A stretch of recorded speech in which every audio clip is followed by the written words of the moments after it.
আলহামদুলিল্লাহ সব কটা কিন্তু ফুটে গেছে, যে খোসা দেখতেছেন। তো এই খোসাগুলো কোয়েল পাখিরই।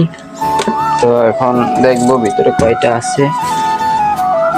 তো ভিতরে 3টা আছে, কিন্তু এটা মনে হয় পায়ে কোনো একটা সমস্যা হয়েছে।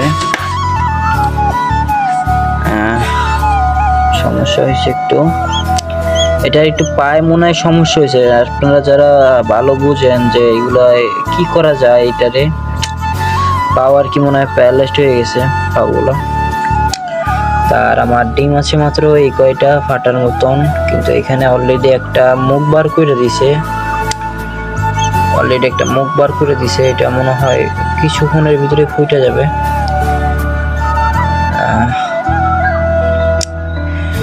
এখন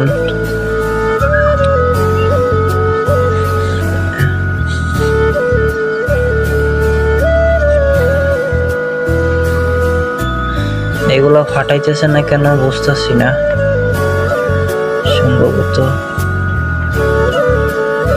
সমস্যা। এগুলো মনে হয় ফুটবে না আমার যতটুক ধারণা, তবে না ফুটলে এগুলা পরিষ্কার করে ফেলাবো। সম্ভবত এগুলো ফুটবে না এখন। এইটার জন্য গাইস আপনারা যারা খামারি